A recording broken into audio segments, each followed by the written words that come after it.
Sameer academy में आप सभी का बच्चों एक बार फिर स्वागत है। मैं बाबूराम आज आप सभी के लिए लेकर आया हूं बच्चों क्लास 12 की केमिस्ट्री यूनिट नंबर 4 बच्चों, जिसका नाम है केमिकल काइनेटिक्स। जी हाँ बच्चों, जैसा कि आप जानते हैं सिलेबस बदल चुका है। कोविड-19 महामारी के कारण सिलेबस 30% डिडक्ट हो चुका है। तो हम जो बच्चों टॉपिक लेकर आएंगे वो केवल वही टॉपिक लेकर आएंगे जो केवल और केवल आपके कोर्स में अब हैं। तो बच्चों ऐसा ही एक टॉपिक है रासायनिक अभिक्रिया की दर और उसके प्रकार, वो हम कर चुके हैं। तो आज हम करेंगे बच्चों रासायनिक अभिक्रिया की दर के आंकिक प्रश्न।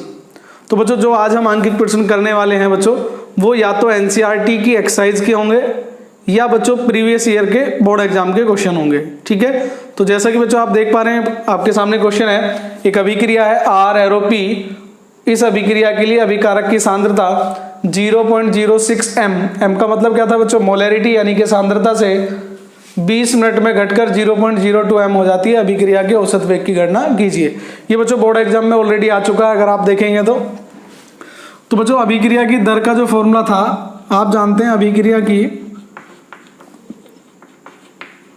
या अभिक्रिया का औसत वेग, या तो अभिक्रिया की दर या अभिक्रिया का औसत वेग। ठीक है बच्चों, तो हमने जब डेफिनेशन बताई थी तब बताया था अभिकारक की सांद्रता में परिवर्तन माइनस के साइन के साथ लिया जाता था बच्चों। अभिकारक की सांद्रता में परिवर्तन और बटे परिवर्तन में लगा समय, परिवर्तन में लगा समय, कि कितने समय में इसकी सांद्रता में परिवर्तन हो गया बच्चों। ठीक है, तो बच्चों सांद्रता में परिवर्तन कैसे निकालेंगे, तो बच्चों कितनी सांद्रता हो गई लास्ट में 0.02 माइनस 0.06 डिवाइड बाई कितना बच्चों 20 मिनट, कितना 20 मिनट। साइन कैसा आएगा, माइनस का, क्योंकि सांद्रता में परिवर्तन बच्चों मैंने बताया था हमेशा हम कैसे निकालेंगे, R2 माइनस R1। क्या निकालेंगे, R2 माइनस R1।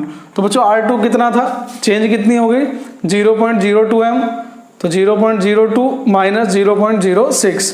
तो बच्चों आप देखेंगे माइनस अंतर कितने का आएगा बच्चों 0.04 का, और वो भी कैसा आएगा बच्चों माइनस का, डिवाइड बाई कितना बच्चों 20। माइनस से कैंसिल हो जाएगा बच्चों, कितना आ गया 0.04 डिवाइड बाई कितना बच्चों 20। पॉइंट रिमूव कर लीजिए बच्चों 1 2 और 4 पंजे 20 बेटा, कितना हो गया 20, यानी कि 1/500। ठीक है बेटा, 1/500 या बच्चों 2 गुणा 10 की घात -3। कैसे, मान लीजिए बच्चों 1 0 यहाँ पर इंक्रीज कर दिए, यहाँ पर, तो 5 दूनी 10, तो ऊपर कितना बचा 2, नीचे कितनी जीरो हो गई 3, तो 2 गुणा 10 की घात -3। मात्रक बच्चों कंपलसरी लिखें, अदरवाइज आपके क्वेश्चन गलत माना जाएगा।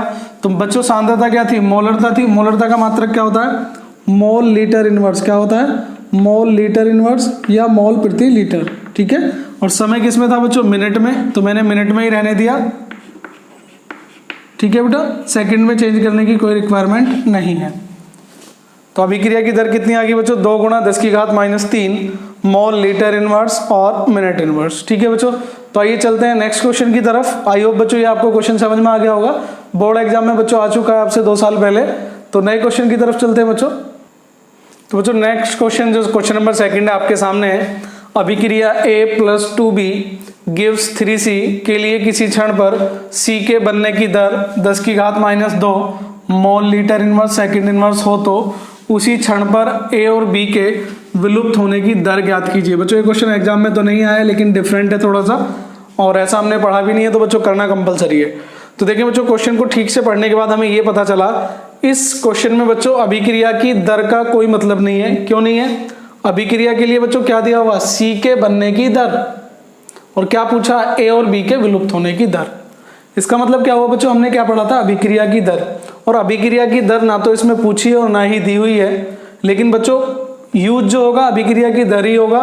किस तरीके से क्वेश्चन को करेंगे और बनने की और विलुप्त होने की दर क्या होती है पहले वो समझ लेते हैं बेटा। ठीक है, चलिए बच्चों पहले मैं आपको एक चीज बता देता हूँ बच्चों, इस चीज को क्लियर कर लीजिएगा।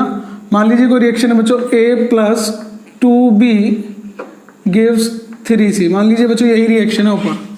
ठीक है बच्चों, तो A के विलुप्त होने की जो दर होगी बच्चों वो होगी -dA/dt, या डेल्टा में कन्वर्ट कर सकते हैं। किस में लिख सकते हैं बच्चों? डेल्टा में। किस में लिखेंगे बच्चों? डेल्टा में। और बच्चों b के विलुप्त होने की दर होगी dB/dt। कैसे होगी बच्चों? माइनस में, ठीक है। और c की बच्चों क्या होगी जाएगी? dC/dt। क्लियर बेटा? मैंने क्या कहा है कि विलुप्त होने की या बनने की दर का मतलब बच्चों क्या है कि जो इनके कोफिशिएंट हैं, जैसे b का कोफिशिएंट कितना था? 2, तो उसका कोई रोल नहीं है। c का कितना है बच्चों? 3, तो उसका भी कोई रोल नहीं होगा क्वेश्चन में, ठीक है। तो बनने की दर और विलुप्त होने की दर में क्या होगा बच्चों? बिना कोफिशिएंट के होते हैं, ठीक है। अब आपके सामने बच्चों में हम इसका हल कर लेते हैं, सॉल्यूशन कर लेते हैं। तो इसका सॉल्यूशन किस प्रकार से करेंगे? तो सबसे पहले बच्चों जो हमें इक्वेशन दी हुई है उसको लिख लेते हैं। समीकरण गिवन है बच्चों। क्या गिवन है? a + 2b गिव्स 3c से। तो बच्चों क्या हो सकता है?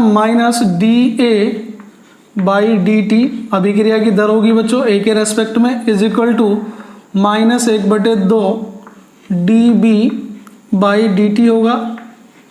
और ये बच्चों किसके बराबर होगा? 1/3 dC/dt। ये अभिक्रिया की दर बताती है बच्चों। क्या बताती है?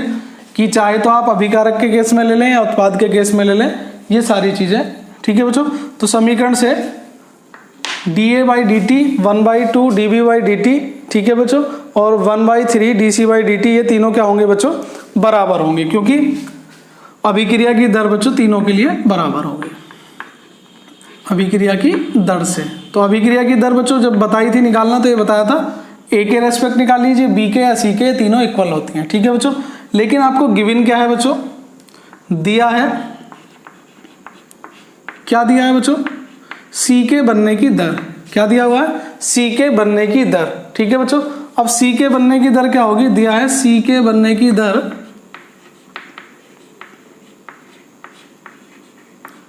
तो बच्चों c के बनने की दर क्या होगी बच्चों? dC/dt। और कितना गिवन है बच्चों? वो गिवन है आपको 10⁻⁻2 मोल लीटर इनवर्स और सेकेंड इनवर्स। ये बात बच्चों आप अच्छी तरह समझ लें कि c के बनने की दर होगी dC/dt और अभिक्रिया का दर होगा 1/3 dC/dt, ठीक है बेटा। अब आपसे क्या पूछा है? पूछा क्या है? ठीक है, अतः a के विलुप्त होने की दर। तो बच्चों a के विलुप्त होने की दर क्या होगी? a के विलुप्त होने की दर होगी बच्चों dA/dt। क्या होगी? dA/dt, ठीक है बेटा। a के विलुप्त होने की दर क्या होगी? dA/dt। लेकिन बच्चों dA/dt किसके इक्वल है? = 1/3 किसका? dC/dt, मतलब concentration of C divide by time, ठीक है बच्चों। ये दोनों क्या है? इक्वल हैं। अब ये दोनों इक्वल हैं तो बच्चों dC/dt की वैल्यू आपको गिवन है कितनी? 10⁻⁻2। तो आंसर कितना आ गया बच्चों आपका? 1/3 × 10⁻⁻2 मोल लीटर इनवर्स और सेकेंड इनवर्स। बच्चों आंसर कैलकुलेशन कोई करने की जरूरत नहीं है। 1/3 को अगर डिवाइड करो तो आ जाएगा 0.33 × 10⁻⁻2 मोल लीटर इनवर्स और सेकेंड इनवर्स, या 3.3 कर लीजिएगा बच्चों, और एक आप फ्रिक्शन को चेंज कर सकते हैं। तो बड़ा ही आसान था बच्चों। a के विलुप्त होने की दर किसके रेस्पेक्ट में निकालनी थी? c के। तो आप देख पा रहे होंगे बच्चों क्वेश्चन इजी है, बिल्कुल आप कर सकते हैं आसानी से, ठीक है बच्चों। चलिए अब b के विलुप्त होने की दर निकाल लेते हैं। किसके बच्चों? तथा b के विलुप्त होने की दर।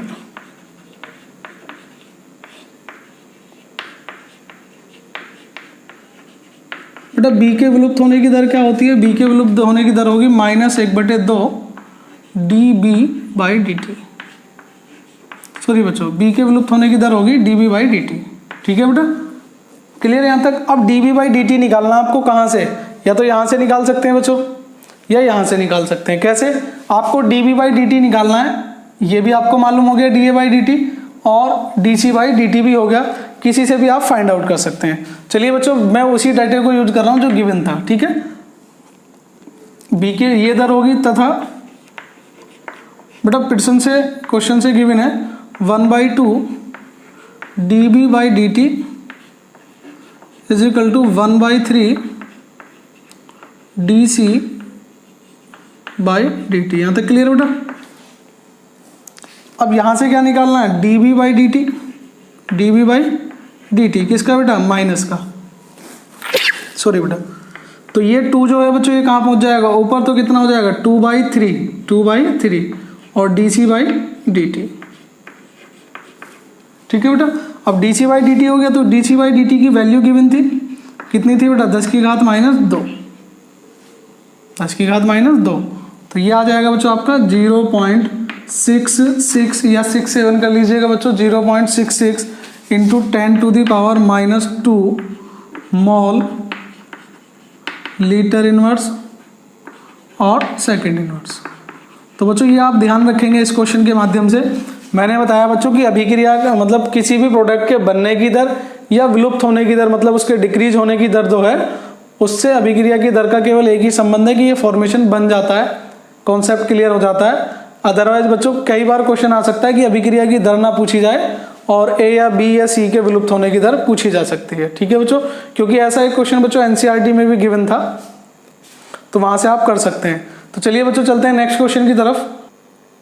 तो बच्चों नेक्स्ट क्वेश्चन आपके सामने है। जैसा कि आप जानते हैं बच्चों, क्वेश्चन का लेवल हर साल बच्चों बढ़ता जा रहा है, इंक्रीज होता जा रहा है। सिंपल फॉर्मेट पे जो बच्चों क्वेश्चन होते हैं वो आजकल आने कम हो गए हैं। तो ऐसा ही बच्चों मैंने एक प्रश्न लिया है आपके सामने, जो है तो अभिक्रिया की दर से ही, लेकिन इसमें मैंने बच्चों क्वेश्चन थोड़ा सा चेंज कर दिया है, बिल्कुल डिफरेंट क्वेश्चन है बच्चों, आपको ऐसा मिलेगा नहीं। NH3 का वियोजन निम्न प्रकार होता है, 2NH3 gives N2 + 3H2। और ये डेटा गिवन है, समझाने के हिसाब से बच्चों लाइन में लिखा है अलग अलग। dNH3/dt मतलब कंसंट्रेशन जो NH3 की है बच्चों उसमें जो चेंज होता है वो इक्वल है K1NH3 के। dN2/dt वो है बच्चों K2NH3 के इक्वल है, और dH2/dt ये है बच्चों K3NH3 के इक्वल है। तो K1, K2 और K3 के मध्य अनुपात ज्ञात कीजिए। बच्चों क्वेश्चन देखने से थोड़ा सा टिपिकल लग सकता है, हो सकता है कुछ बच्चे बच्चों इसके ऐसे ही छोड़ दें बिना सोल्व करे अगर इस तरह का एग्जाम में क्वेश्चन आता है। लेकिन बच्चों कभी भी नया क्वेश्चन आए तो बस आपको कॉन्सेप्ट क्लियर होना चाहिए जो भी आपको सिखाया गया है, ठीक है बच्चों। तो K1, K2, K3 तीनों के मध्य अनुपात निकालना है। तो बच्चों K1 किसकी फॉर्म में दिया है, dNH3/dt, K2 किसकी फॉर्म में दिया हुआ है, dN2/dt, और K3 किसकी फॉर्म में दिया है, dH2/dt। इसका मतलब इनका एक कॉन्सेप्ट हो सकता है, वो हो सकता है बेटा अभिक्रिया की दर से। किससे हो सकता है बच्चों, अभिक्रिया की दर से। तो आइए बच्चों हम चलते हैं सॉल्यूशन की तरफ। तो जो इसका सॉल्यूशन होगा बच्चों, मान लीजिए हल हम इसका कर रहे हैं बच्चों, तो इसका जो हल होने वाला है बच्चों वो होगा, किस तरीके से करेंगे बच्चों, अभिक्रिया गिवन है बच्चों, आपको मैं एक बार फिर लिख देता हूं। अभिक्रिया 2NH3 gives N2 + 3H2 के लिए अभिक्रिया की दर। क्योंकि बच्चों ये सारी कंसंट्रेशन की टर्म्स जो है कहाँ से कोरिलेट होगी, अभिक्रिया की दर से। यहाँ से हमें कुछ मिल सकता है। तो अभिक्रिया की दर बच्चों कितनी होगी, इसके लिए होगी -1/2 dNH3/dt, ठीक है बेटा, इज इक्वल टू किसके इक्वल होगा बच्चों, प्लस dN2/dt। और ये किसके इक्वल होगा बच्चों, ये इक्वल हो जाएगा 1/3 प्लस में ही रहेगा dH2/dt। क्लियर बच्चों, ये तो आपको आता ही होगा अगर आपने हमारा वीडियो देखा है कि किस तरीके से हम करते हैं बच्चों। 2 था कोफिशिएंट, डिवाइड में आ जाएगा, 3 था डिवाइड में आ जाएगा, माइनस प्लस का हम बता चुके हैं, ठीक है बच्चों। बड़ा आसान क्वेश्चन है बच्चों। dNH3/dt वैल्यू कितनी है बच्चों, माइनस के 1/2, और इसकी वैल्यू बच्चों कितनी है, ये है K1NH3। क्या है बच्चों, K1NH3, ठीक है बेटा। और dN2/dt वैल्यू क्या है, K2NH3, ठीक है बेटा। और dH2/dt इसकी वैल्यू कितनी है बेटा, तो इसकी वैल्यू देख पा रहे हैं आप कितना है, K3NH3। तो ये तीनों बच्चों क्या हैं, इक्वल है। K1, K2 और K3 तीनों बच्चों में अनुपात निकालना है, ठीक है। तो एक बार देखते हैं बच्चों, K2 अगर मैं ये लिखता हूँ 1/2, K1 इजिकल टू कितना है बच्चों, K2, तो K1 कितना आ जाएगा बच्चों यहाँ से, ये आ जाएगा 2K2। कितना आ जाएगा बच्चों, 2K2। ठीक है, यहाँ से लिखता हूँ अगर बच्चों मैं, तो ये हो जाएगा 1/3 K3। तो ये हो जाएगा बच्चों किसके इक्वल हो जाएगा, K2 के। तो यहाँ से K3 कितना आ जाएगा बच्चों, K3 आ जाएगा 3K2। कितना आ जाएगा बच्चों, 3K2। क्लियर बच्चों, K1 की वैल्यू मैंने फाइंड आउट कर ली और K3 की। अब मैं आपको यहाँ लिख के दिखाता हूँ बच्चों, K1 की वैल्यू कितनी आ गई, 2K2। कितनी आ गई बच्चों, 2K2 Resso K2 Resso 3K3। ठीक है बच्चों, और या 3K2, K2 से डिवाइड कर दीजिए। तो बच्चों जो रेसो निकल के आएगा, इनका जो अनुपात आएगा वो आएगा 2:1:3। तो ये आपका अनुपात आएगा बच्चों। इस तरीके से आप क्वेश्चन सॉल्व कर सकते हैं। तो बच्चों ये था हमारा थर्ड क्वेश्चन। अगर आप इस तरह के बच्चों और क्वेश्चन करना चाहते हैं तो मैं आपको बता देता हूँ बच्चों शॉर्ट में। तो बच्चों ये क्वेश्चन क्लियर हो गया होगा। अगर आपको अनुपात निकालना आता है तो आप इजीली बच्चों कर सकते हैं। ठीक है,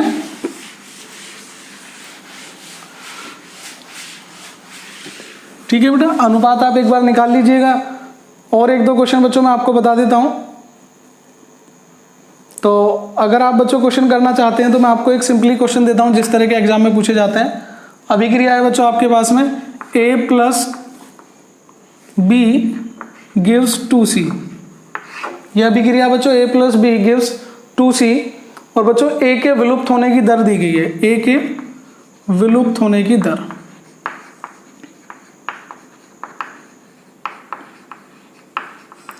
तो बच्चों A के विलुप्त होने की जो दर है वो आपको गिवन है। और बच्चों वो गिवन है आपकी 10⁻⁻² ही गिवन है, मोल लीटर इनवर्स और सेकेंड इनवर्स। ठीक है बेटा, और आपको यहां से बताना है B के विलुप्त होने की दर और C के बनने की दर। तो बच्चों इस तरह का सिंपल फॉर्मेट का क्वेश्चन आता है। मैंने तो आपको 3 जो क्वेश्चन कराए हैं, तीनों का लेवल बच्चों डिफरेंट रखा है, जिससे कि आप क्वेश्चन को अंडरस्टैंड कर सकें, अच्छी तरह से क्वेश्चन को समझ सकें। तो बच्चों अगर आपको अभी भी अभिक्रिया की दर में या उसके आंकिक प्रश्न में कोई प्रॉब्लम है तो आप हमसे डिस्कस कर सकते हैं, कमेंट बॉक्स में बता सकते हैं। कुछ आपके आंकिक प्रश्न ऐसे हो सकते हैं बच्चों जो आपके नहीं आते हैं, किसी एंट्रेंस एग्जाम में आ चुके हैं, नीट या IIT लेवल पे बच्चों ये चैप्टर बहुत ज़्यादा आता है। तो अगर इस तरह के क्वेश्चन भी आपको मिलते हैं तो आप कमेंट बॉक्स में बच्चों हमें बता सकते हैं। और आज के लिए इतना ही बच्चों, मिलते हैं नेक्स्ट वीडियो में। तब तक के लिए जय हिंद, जय भारत, धन्यवाद बच्चों।